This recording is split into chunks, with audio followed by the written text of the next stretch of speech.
Stop, je suis un film de science-fiction particulièrement gratiné sorti en 2000. Je suis basé sur un roman écrit par le fondateur de la scientologie et j'ai pour acteur principal John Travolta avec des putains de rastas. J'ai également pour particularité d'être considéré comme l'un des pires films de tous les temps. Je suis Battlefield Earth. Salut à tous, c'est Guillaume Cassard et aujourd'hui, on va parler de Battlefield Earth. Du coup... Salut ma gueule, c'est John Michael. Tu connais le dicton, le temps c'est de l'argent, pas vrai? Eh ben tiens-toi bien, je vais te présenter un service qu'il a carrément pris au pied de la lettre. Laisse-moi te présenter Freecash. Freecash, c'est une plateforme qui te permet de gagner de l'argent en jouant à des jeux mobiles ou en répondant à des offres et des sondages. Oui, je te parle de vrai argent ma gueule, du genre qui renfloue les caisses et qui arrondit les fins de mois. Et le tout sans se fatiguer. Tout ce que t'as à faire, c'est t'inscrire gratuitement sur Freecash et sélectionner l'offre qui te fait envie. Tiens, moi je vais tester ce jeu, il a l'air hyper funky. Tu cliques, tu télécharges, tu lances et surtout tu n'oublies pas d'activer le suivi de l'application. Sinon Freecash pourra pas te récompenser, ce serait dommage non? Ouais, parce que c'est un petit peu le but de la manœuvre. Et voilà, maintenant t'as plus qu'à jouer et récolter le cash. Et tu peux faire ça n'importe quand pendant ton temps libre, en regardant la télé, dans les transports, même dans la file d'attente à la boulangerie. Acheter ton pain n'aura jamais été aussi rentable ma gueule. Tu doutes encore? Je comprends, avec toutes les arnaques du net, c'est normal d'être méfiant, mais t'inquiète pas, j'ai de quoi te rassurer. 4,7 étoiles, voilà la note de Freecash sur Trustpilot. Autrement dit, le site est validé et recommandé par ses utilisateurs, une belle preuve de fiabilité. Ça y est, t'es convaincu? Alors clique sur le lien en description ou scanne ce QR code pour t'inscrire sur Freecash et profiter de 5 € offerts dès l'activation de ta première offre. Plus tu atteindras tes objectifs de jeu, plus tu débloqueras de récompenses et donc de cash. Alors qu'est-ce que t'attends? Amuse-toi bien ma gueule, et de rien pour l'astuce. Battlefield Earth, ou Terre Champ de Bataille en France, est donc l'adaptation du roman éponyme écrit par L. Ron Hubbard, qui n'est rien de moins que le fondateur de la scientologie. Ouais, le mec, quand il écrit pas de la SF, il monte des sectes. Chacun ses petits kiffs, on juge pas. Dans ce pavé de plus de 1000 pages, Hubbard séduit son histoire en l'an 3000, alors que l'humanité est tombée sous le joug des psychlos, de méchants extraterrestres pas gentils originaires d'une planète lointaine. Mais malheureusement pour les psychlos, un jeune héros du nom de Luke Skywalker, Johnny Goodboy Tyler, va se lancer dans une quête héroïque pour sauver les siens et vaincre les méchants. Car c'est ce que font les gentils. Bien évidemment, le bouquin est truffé de références au délire scientologique de son auteur. Délire scientologique qui, je le rappelle, fait état de voyages intergalactiques, de batailles spatiales et de races extraterrestres. Mais ce n'est pas tout, car dans son roman, les maléfiques psychlos, dirigés par les Catristes, sont une référence pas hyper finaude au terme psychiatrist. Les psychiatres en anglais. Parce qu'il faut savoir qu'entre Hubbard et les psychiatres, ça a jamais été le grand amour. Pour cause, l'association américaine de psychologie avait grandement discrédité son ouvrage sur la Dianétique lors de sa publication en 1950. La Dianétique, en gros, c'est sa théorie de développement personnel révolutionnaire autour de laquelle il fondera plus tard la scientologie. Et au sein de la scientologie, justement, il mettait un point d'honneur à diaboliser la psychologie, présentant psychiatres et psychologues comme des êtres malfaisants responsables de tous les maux de la Terre et capables de contrôler mentalement leurs patients pour conserver influence et financement. Ouais, il était pas tout seul dans sa tête, le Hubbard. Enfin bref, dès sa publication en 1982, Hubbard envisage une adaptation hollywoodienne, sollicitant les membres de son église pour l'aider à financer le projet, et notamment John Travolta, à qui il avait même envoyé une copie dédicacée histoire de lui graisser la patte. Grand prince le mec. Et s'il compte beaucoup sur la star pour porter son projet d'adaptation, qu'il annonce même comme un croisement entre Star Wars et Rencontre du troisième type, il y a comme un léger hic. Parce que la carrière de Travolta à ce moment-là, ça va bof. Le mec a enchaîné les flops et sa crédibilité en a pris un coup. Pas forcément le meilleur choix comme ambassadeur donc, mais bon, il a fait avec ce qu'il avait sous la main. Et vu qu'ils ont du mal à trouver un studio partant pour produire ce projet qui s'annonce coûteux, et ben ça tombe à l'eau. Ce ne sera donc qu'au milieu des années 90, après que Travolta ait retrouvé son aura de star bankable grâce à Pulp Fiction, que le projet fait à nouveau parler de lui. Mais sans son auteur, décédé en 86. Il a loupé un de ses trucs, le pauvre. Bref, en 96, c'est officiel, Travolta produira et jouera dans cette adaptation qui sera distribuée par la MGM et écrite par J.D. Shapiro, qui avait auparavant travaillé avec Mel Brooks sur Sacré Robin des Bois. Car qui mieux qu'un scénariste de comédie pour bosser sur un projet pareil? Pendant plusieurs semaines, Shapiro se rend au Celebrity Center, l'épicentre de la scientologie à Los Angeles, pour en apprendre le plus possible sur le sujet. Car n'étant pas friand du concept, il veut s'assurer de ne rien écrire qui puisse s'apparenter à un film de propagande déguisé. Suite à cette expérience, il lit le bouquin et se met à l'écriture. Et une fois son premier jet achevé, c'est un Travolta survolté qui l'appelle pour lui faire part de son enthousiasme, le qualifiant, je cite, de l'équivalent SF de la liste de Schindler.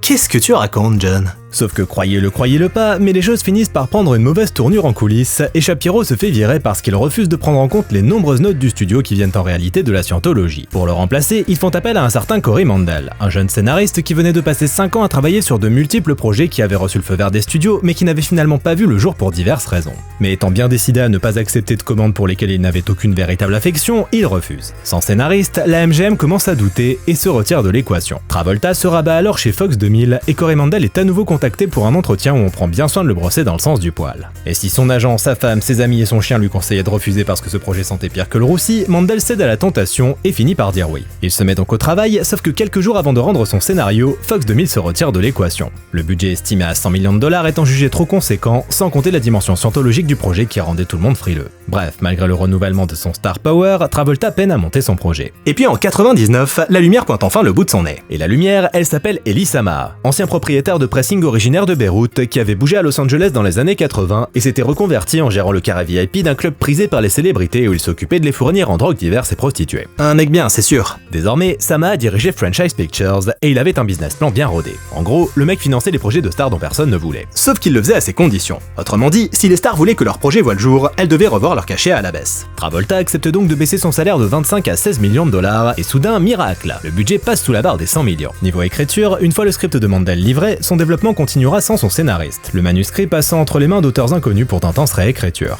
De son côté, Travolta s'emploie à trouver un réalisateur pour porter le projet, et après le refus de Quentin Tarantino, il se rabat sur Roger Christian, directeur artistique sur Alien de Ridley Scott et réalisateur de seconde équipe sur Star Wars épisode 1. Un CV plutôt honorable donc, qui laissait penser qu'il ne serait pas dépaysé sur un projet de science-fiction riche en effets spéciaux tels que celui-ci. Côté casting, si Travolta s'imaginait à l'origine incarner le rôle du jeune héros Johnny Goodboy Tyler et dû se rendre à l'évidence, il était plus assez jeune pour ça. Le rôle alla donc à Barry Pepper et Travolta se réserva celui de Turl, le grand méchant petit clos du film. Et à ses côtés, on retrouve notamment Forest Whitaker. Pauvre vieux. Et c'est ainsi qu'à l'été 99, le film se tourne au Canada. Un des points ayant permis à Samaha de réduire le budget. Et sur le tournage de ce qui est désormais décrit comme un mélange entre Star Wars et la planète des singes, pour on ne sait quelle raison, la prod tient à ce que tout se déroule dans le plus grand secret, faisant signer des clauses de confidentialité aux membres de l'équipe et allant même jusqu'à engager l'armée canadienne pour sécuriser le plateau de tournage. De son côté, Travolta subit 4 heures de maquillage par jour pour être transformé en Turl le psychlo. Le challenge pour l'équipe artistique, trouver un compromis entre un look qui fasse suffisamment extraterrestre, mais pas trop non plus pour que l'acteur reste reconnaissable. Le tout pour un résultat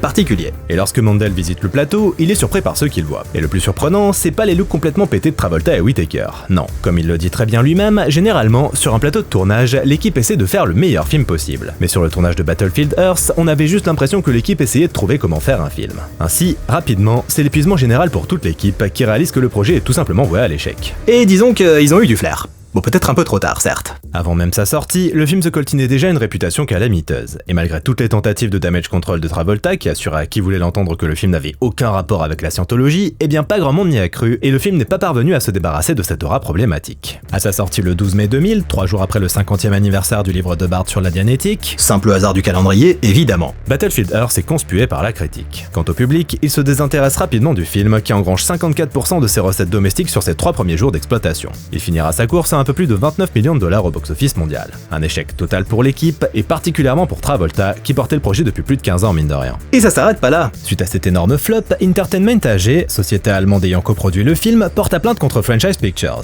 Leur partenariat était basé sur un principe simple. Entertainment prendrait en charge 47% des coûts de production de plusieurs films, et notamment Battlefield Earth, en échange des droits de distribution européens. Le truc, c'est que ce petit malin de Samaha avait gonflé les budgets des films en question. Pour Battlefield Earth, il avait affirmé que le budget était de 75 millions, alors qu'il était en réalité de 44 millions. Ce qui fait qu'au lieu de prendre en charge 47% des coûts comme convenu, Entertainment, dont la participation s'élevait à 35 millions de dollars, avait en réalité assumé 80% des coûts. Une grosse arnaque pour laquelle Samaha sera évidemment reconnu coupable, forçant Franchise Pictures à déclarer faillite en août 2004. Sur une note un peu plus légère, le film fait une belle performance aux Razzie Awards en décrochant les prix du pire film, pire acteur pour Travolta, pire actrice secondaire pour sa femme Kelly Preston, parce que oui, il avait embarqué sa femme dans cette galère.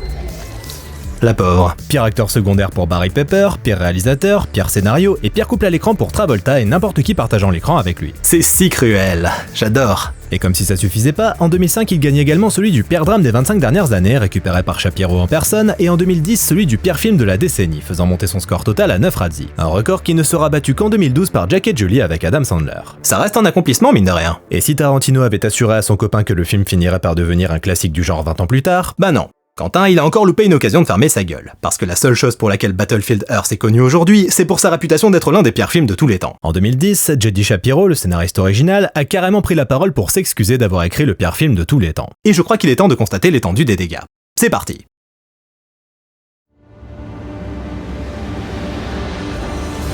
Nous sommes en l'an 3000 et les nouvelles sont pas excellentes, car au-delà de la lumière couleur pisse qui inonde désormais le paysage, l'être humain est en voie d'extinction. Après bon, au vu de l'actualité, je mentirais si je disais que j'étais surpris, hein. Pour autant, de petits groupes subsistent encore ici et là, ce qui nous permet de faire connaissance avec le héros de notre histoire, Luke Skywalker, Johnny Goodboy Tyler, qui est de retour chez lui après être parti chercher des médicaments pour soigner son père malade. Malheureusement, c'est trop tard, puisque le padre est décédé quelques heures plus tôt.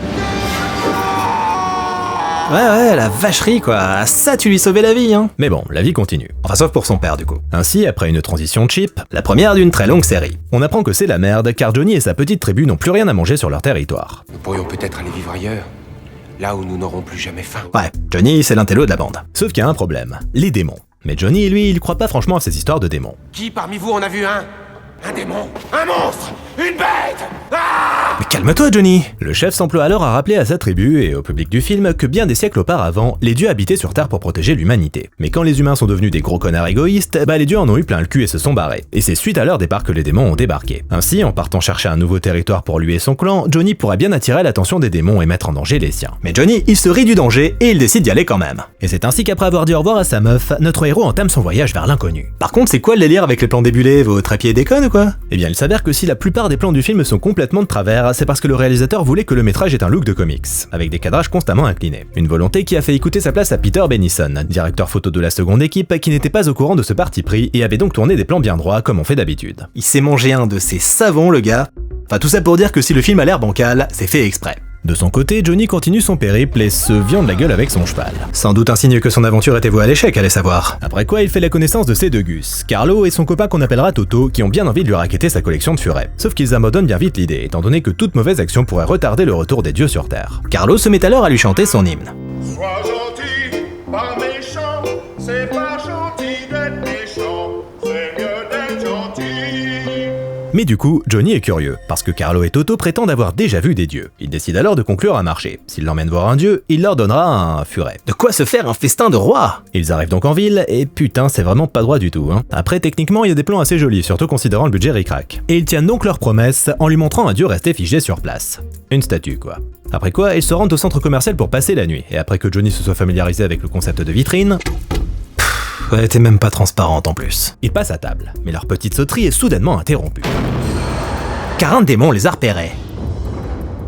Un démon avec une très grosse tête, hein, et qui marche au ralenti parce que le réalisateur il adore le ralenti. Johnny et Toto tentent alors de s'échapper, mais il s'avère que Toto est complètement con et dispose de l'instinct de survie d'un nouveau-né suicidaire. Sinon, il y avait les escaliers, tu sais. Évidemment, il se pète les chevilles et le démon à grosse tête l'achève avant de s'en prendre au mobilier. La visée, c'est pas son truc. Mais il finit par toucher Johnny qui s'effondre au ralenti en passant à travers plusieurs vitrines pour un résultat des plus dramatiques. Après quoi, notre Johnny est embarqué sur le vaisseau du démon et emmené dans leur base avec Carlo. Sur place, on leur file des respirateurs et on aperçoit enfin les fameux psychlos, qui sont très moches. Et à peine arrivé, Johnny fout déjà le bordel en butant l'un d'entre eux. Et alors qu'il s'enfuit, il tombe sur Travolta et Whittaker qui incarnent Turl et Cœur. Waouh! Les sales gueules. Turl, c'est le chef de la sécurité, et il est pas content qu'on ait laissé un vulgaire animal humain se balader dans la base. Et quand on lui explique qu'en fait Johnny il a chopé un flingue et buté un psychlo, Turl fait son sceptique. Pourrais-tu garder tes histoires drôles pour plus tard? Du coup, pour être sûr que le sous-fifre lui raconte pas de conneries, il refile le flingue chargé à Johnny. Eh mais tu serais pas un peu con toi aussi par hasard? La réponse est oui. C'était vrai? C'est pas croyable. Turl, comment dire, c'est un petit peu le super connard local. Toujours à manigancer des trucs, toujours à trahir tout le monde, même ses alliés. Et il kiffe ça en plus. Je ne suis pas ton ami. Toi, tu devrais écouter les chansons de Carlo, ça te ferait le plus grand bien. Sauf que même chez les psychlos, on finit toujours par se prendre un retour de bâton quand on se comporte comme le pire des connards. Et alors qu'il reçoit la visite d'une éminence grise de sa race censée lui annoncer que son séjour sur Terre est désormais fini, eh ben non. Nous avons décidé de vous garder pour de nouveaux cycles de service. Et là forcément, Turl, il est pas content. Mais en fait, c'était juste une blague. Il plaisantait. Nous avons décidé de vous maintenir pour les 50 prochains cycles.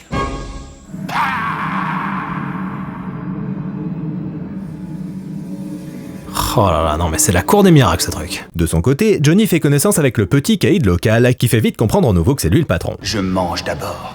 Ensuite, mes hommes mangent. Et s'il en reste, tu partages avec les autres. Mais Johnny ne l'entend pas de cette oreille, car c'est le moment d'oublier les petites querelles et de se serrer les coudes, raison pour laquelle il s'emploie à défoncer la gueule de Gilbert le caïd, histoire de lui apprendre le vivre ensemble. À partir de maintenant, On mangera tous en même temps. Prix Nobel de la paix, le mec. Pendant ce temps, Thor apprend quelque chose de cocasse. Son assistant, Kerr, lui aurait apparemment caché la découverte d'un gisement d'or. Et ce n'est que parce qu'il l'a éhontément espionné qu'il a appris la nouvelle. Vous disiez que nous ne les utiliserions en aucun cas pour espionner nos propres services. Eh bien, je me suis autorisé ce que j'interdis aux autres. En réalité, Kerr avait gardé ça pour lui histoire d'en profiter après le transfert de Turl, une vraie petite fouine. Le problème, c'est que le gisement est complètement inexploitable, puisque situé dans une zone riche en uranium, et donc mortel pour les psychlos. Et c'est là qu'il vient une idée à Turl, qui décide de se lancer dans une de ces petites machinations dont il a le secret. Alors en gros, l'idée, c'est de prétendre que les ouvriers psychlos sont en train de préparer une révolte, parce qu'ils en ont plein le cul de bosser dans des conditions nazes en étant sous-payés. Du coup, pour éviter la grève générale, les 35 heures, les congés payés et les tickets resto, Turl propose une solution miracle, entraîner les humains à aller bosser dans les mines à leur place. Mais le chef, il est pas d'accord. Enrôlons de nouveaux ouvriers.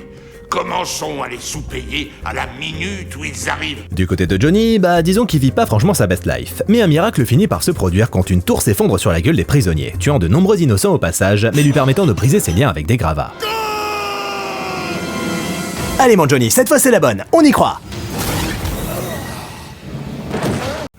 La prochaine fois, les psychlos décident alors de l'envoyer à l'intérieur de leur base, le condamnant à une mort certaine étant donné que l'air y est irrespirable pour les humains. Quant à Turl et Kerr, ils discutent de leur plan concernant la récupération de l'or. Comment ça, C'est mon plan! Turl se lance alors dans un petit jeu de manipulation qui consiste à filmer Kerr à son insu pendant qu'il décrit le fameux plan. Mais monsieur, c'est votre plan à la con. En effet, c'est bien pour ça que je suis heureux d'avoir ce picto-enregistrement qui me permet de te faire inculper. De son côté, Johnny finit par regagner le périmètre extérieur alors qu'il était à 2 doigts du record du monde d'apnée. Mais il n'est pas pour autant sorti d'affaire, puisque Turl lui tombe dessus et décide de se servir de lui pour mettre son plan à exécution. Il le place alors dans une machine d'apprentissage où il apprend le langage des psychlos. Le psychlo. Ouais, apparemment les psychlos de la planète Psychlo parlent le psychlo. Mais il apprend aussi tout ce qu'il y a à savoir sur eux et leur culture, et l'univers de manière générale, les maths, les sciences, etc. Mais tu serais pas un peu con d'avoir fait ça, Turl? Je veux dire, c'est évident que ça va te retomber sur la gueule, t'en es conscient? Johnny s'emploie donc à transmettre son savoir à ses copains, qui ont un peu de mal à percuter apparemment, mais ça va venir. Après quoi, le petit groupe tente le tout pour le tout en piégeant Turl et Kerr. Le problème, c'est que les armes qu'ils ont récupérées sont pas chargées. Ouais, parce que Johnny, il a appris comment fonctionne l'univers, mais alors comment on recharge des flingues? Pas du tout. Du coup, ils passent tous pour des cons. Et ils vont très certainement se faire buter. Mais Johnny a encore un moyen de pression, la fameuse mine d'or. Turl n'a aucun intérêt à les tuer s'il veut récupérer l'or avant de se faire découvrir par l'état-major. Là-dessus, il décide d'accompagner Johnny à la bibliothèque de Denver, où il pourra accumuler encore plus de connaissances. Je comprends vraiment pas ta stratégie, Turl. Après quoi, Turl emmène Johnny et ses copains en pleine cambrousse, où il leur montre comment il est trop fort pour tuer des vaches immobiles. Et c'est alors qu'un groupe d'humains débarque de nulle part pour venger leurs vaches. Dans la panique, Turl perd son flingue qui est bien vite récupéré par Johnny. Et s'il serait facile de s'en servir pour buter une bonne fois pour toute cette grosse tête de con, Johnny est plus fin que ça. Il décide de retourner à la base avec ses semblables, car leur seule chance de vaincre les psychlos, c'est de les détruire de l'intérieur. Et il s'avère que son petit speech remonte à bloc tous ses copains. Ouais! Si tu combats la bête, moi et mes hommes, on est avec toi. Merci. C'est bon d'avoir des amis. Il rend donc son flingue à Turl, qui se doute de rien, quel débile. Ouais, parce qu'en 1000 ans de colonisation, ils ont pas été foutus d'apprendre un langage terrien. Et c'est alors que Kerr débarque, avec la copine de Johnny qui est désormais leur prisonnière. Attendez, comment vous le saviez que c'était sa copine? Vous avez demandé à toutes les meufs encore en vie sur un rayon de 50 km? Nous avons trouvé ça sur elle lors de sa capture. C'est lui, c'est sûr. Ce collier autour de son cou a assez d'explosifs pour séparer sa tête de son corps. Et comme parfois rien n'est plus convaincant qu'une belle démonstration... Après quoi, une fois de retour dans leur cage, le souffle de la révolte se propage à travers les prisonniers qui apprennent que l'un des leurs est capable de parler psychlo. Maintenant ça va chier. De son côté, Turl continue ses petites manigances, et cette fois, il va s'en prendre à son chef qui fraude depuis des années en détournant les fonds destinés à la paye des ouvriers. Oh là là, attends un peu qu'on t'envoie Elise Lucet. Turl se sert donc de ce gros dossier pour obtenir plus de pouvoir sur la base terrienne. Après quoi, il peut enfin lancer son opération d'exploitation minière. Le petit groupe d'humains est donc envoyé sur place, et Turl annonce à Johnny qu'il a 14 jours pour lui rapporter l'or. Mais Johnny, il a une autre idée en tête. En réalité, ils ne vont pas extraire l'or. L'idée, c'est de passer ces 14 jours à préparer leur petite révolte. Et pour ce qui est de l'or, plutôt que de perdre du temps inutilement à l'extraire, ils iront la chercher directement à Fort Knox. Ouais, parce que ce grand débile de Turl a appris à Johnny à piloter. Je commence presque à me demander s'il fait pas exprès pour aider les humains à détruire les siens. Mais non, je crois qu'il est juste con. Une semaine plus tard, Turl reçoit sa livraison de lingots d'or. Et forcément, il se pose des questions, vu qu'il s'attendait à de l'or brut tout juste extrait du gisement. Ce plan est foireux. J'ai supposé qu'un psychlo de votre raffinement refuserait de se satisfaire d'un tas d'or brut. Tu crois ça? Mais toujours est-il que ça fonctionne, parce que Turl est véritablement un gros débile. Le problème, c'est que face à une efficacité aussi spectaculaire, il décide de leur laisser seulement 7 jours pour extraire le reste. Ça veut dire que ça nous laisse 7 jours pour reconquérir notre planète. Fastoche. Heureusement, Johnny a un plan. Déclencher la révolte à l'intérieur du dôme pour que tous les psychlos s'y rendent. Ensuite, il suffira de faire exploser le dôme pour qu'ils meurent tous étouffés. Je fais exploser le dôme, tu fais exploser le dôme. C'est pas sorcier. Pas sorcier, pas sorcier, pas sorcier, pas sorcier. L'humanité est perdue. Bon par contre, il y a quand même un problème. Enfin, il n'y en a clairement pas qu'un, mais bref. Le problème, c'est qu'une fois qu'ils auront tout fait péter, les psychlos de la planète Psychlo se téléporteront sur Terre pour contre-attaquer. Oh, quelle est donc ta solution, Johnny? Il faudra détruire leur planète avant d'en arriver là. Oui, pourquoi on n'y avait pas pensé avant? Ne leur reste plus qu'à rejoindre la base militaire de Fort Hood, où ils récupèrent tout un arsenal et apprennent à piloter des avions de chasse grâce au simulateur. Ouais, 1000 ans plus tard, ça fonctionne encore. C'est comme dompter un cheval. Apprends à tes hommes à piloter ça en 1 semaine. Rien de plus simple. Mais le plus important, c'est la tête nucléaire qu'ils finissent par dégoter, de quoi atomiser pour de bon le monde des psychlos. Et si Johnny pensait y aller lui-même, son copain Mickey finit par se dévouer et il accepte de céder sa place. Il est comme ça, Johnny. Pas contrariant. Ensuite, il s'en repart pour la base Psychlo où il s'affaire à retourner cœur contre Turle en mentionnant le fameux enregistrement destiné à l'incriminé. Enregistrement qui est désormais en sa possession. Bon, tu veux marchander? On marchande. Le deal est simple. En échange de l'enregistrement, Curl lui file la clé permettant de retirer le collier explosif de sa copine. Et tout le monde est content. Et du coup, forcément, Curl se sert de la situation à son avantage et utilise un autre enregistrement comme moyen de pression sur Turle. Il faudra annuler l'opération et effacer nos traces. Résultat, il veut 80% de l'or. Sinon, il ira cafeter au supérieur la petite magouille de Turle. Et étant donné que Curl il a été à bonne école, il a bien pris soin de se couvrir en confiant une copie de l'enregistrement à une personne de confiance. Ce ne serait pas un mécanicien? Non. Ce ne serait pas une concubine ou Non. ceux qui s'occupent des communications du service? Faux. Ah, et si c'était tout bêtement notre vieux copain le barman? Ah, mais là va pas dépasser le maître apparemment. Pitié, je me suis fourvoyé. Ouais, alors va falloir un peu bosser ta défense, hein. Donne-moi l'original du disque et rends-moi le reste de mon or. Et rejoins-moi sur la plateforme de téléportation dans 2 heures. Monsieur. Mais c'est pas censé faire mal de perdre sa main? Et au même moment, les humains sont tous libérés par Johnny et la révolte est lancée. De son côté, Carlo met en place des explosifs destinés à faire sauter le dôme. Mais alors qu'il s'apprête à se faire exploser la tronche par les vaisseaux Psychlo, les avions de chasse débarquent pour lui sauver la mise. Ouais, en 1 semaine, c'est devenu des experts en pilotage les mecs. S'ensuit une bataille aérienne entre nos chasseurs et les Psychlo et franchement, visuellement, je m'attendais à pire. C'est même plus que correct considérant le budget et les conditions de tournage. Et pendant que tout le monde est au charbon, Johnny s'affaire à courir entre les balles au ralenti tout en évitant la pluie de débris qui s'abat sur lui. Quel putain de crâneur. De son côté, Carlo attend désespérément le feu vert de Johnny pour faire péter le dôme. Le truc, c'est qu'il faut d'abord envoyer Mickey dans le téléporteur avec l'ogive nucléaire, sans quoi les Psychlos pourront déclencher la contre-attaque. Mais pour couronner le tout, des Psychlos ont repéré les explosifs et s'affairent à les désactiver. Pas évident, hein? Mais c'est pas fini surtout, parce qu'alors que la téléportation était à 1 seconde d'avoir lieu, ce grand con de Curl débarque. Je te dérange peut-être? Ah bah oui, tu pourrais pas plus mal tomber, connard, va. Mais Carlo décide de tout faire péter quand même. Voilà, c'est ça qu'on veut. Mais malheureusement, c'est un échec. Bon bah voilà, vous aurez qu'à dire que vous vous êtes fourvoyé, ça marche apparemment. Ici Terle, votre chef de la sécurité. Exterminez tous les animaux humains à volonté. Ah bah non, c'est la merde. Le gang des sales gueules se met donc en chasse et les humains se font alors méchamment fusiller leur race. Mais Carlo n'a pas dit son dernier mot. Le bout en train s'affaire ainsi à scratcher son vaisseau sur le dôme et à faire péter les explosifs à grands coups de bazooka, provoquant ainsi l'effondrement du dôme. Et bah voilà, c'était pas compliqué. Et Turle au fait. Envoyez séquence drone, extermination par les gaz. Tu nous auras donné du fil à retordre, mon petit rat. Heureusement, Johnny arrive à s'en sortir en utilisant le collier explosif de sa meuf qu'il pose autour du bras de Turle. Et Turle s'en rend même pas compte. Quel con. Où est le reste de mon or? Je l'échange contre la vie de ma femme. Trop facile. Quel con. Profitant de tous ces rebondissements, Mickey pénètre dans le téléporteur et arrive donc sur Psychlo où il accomplit son destin. Ah oui, c'est une sacrée bombe ça, dis donc. Le lendemain, c'est un soleil nouveau qui se lève sur Terre, augurant des jours meilleurs. Les gentils ont enfin triomphé des méchants. Et ce grâce à la plus puissante des armes, la connaissance. Et une putain de bombe nucléaire, sa mère. Mais Turle est toujours en vie. Retenu prisonnier au sein de la réserve d'or de Fornox pour servir de monnaie d'échange au cas où d'autres Psychlos débarqueraient. Le plan en gros, c'est de leur montrer le fameux enregistrement vidéo pour que Turle soit désigné coupable de la destruction de leur planète. Sachant ça, ils seront prêts à payer n'importe quel prix pour le récupérer. Enfin, en théorie. C'est encore une fois un plan très aléatoire. Quant à Curl, ben c'est leur copain maintenant. Et c'est ainsi que se termine Battlefield Earth. Et c'était très mauvais. Évidemment. C'est bourré de gimmicks de mise en scène de mauvais goût, les acteurs en font constamment des caisses, Travolta a jamais autant cabotiner, et bordel, qu'est-ce que c'est con! Voir un groupe d'hommes passer de l'âge de pierre au pilotage d'avions de chasse en l'espace d'1 semaine, c'est un summum de débilité assez impressionnant. Sans oublier le personnage de Turle qui passe son temps à creuser sa tombe en enchaînant les actions débiles. Sans déconner, comment est-ce qu'on est censé trouver les Psychlos menaçants si leur QI est aussi bas? Déjà que leur tronche c'est pas ça. Bref, ils ont beau occuper une place centrale au sein du film, pas moyen de les prendre au sérieux 1 minute. Après, on peut quand même accorder au film quelques plans à effets spéciaux plutôt propres, avec de belles miniatures. Mais à part ça, j'ai j'ai pas grand chose de positif à en dire. C'est effectivement un désastre qui mérite le coup d'œil uniquement pour voir Travolta cabotiner comme jamais dans son costume, sa perruque et ses prothèses franchement grotesques. Ce look est fabuleux. Et pour ce qui est de l'aspect purement scientologique, très honnêtement, si l'objectif derrière le film était de procéder à une sorte d'endoctrinement des masses, ben c'est loupé. Parce que tout ce qu'on retient de cette entreprise au final, c'est le ridicule qui la caractérise. Même comme film de propagande, ça fonctionne pas. Bref, Battlefield Earth, c'est ni fait ni à faire, et c'est pas franchement étonnant qu'il ait si peu marché, au point que le projet de suite ait été mis au placard. Parce qu'en réalité, ce premier film n'adaptait que les 400 premières pages du roman original. Il restait donc encore beaucoup à raconter, mais on s'en passera.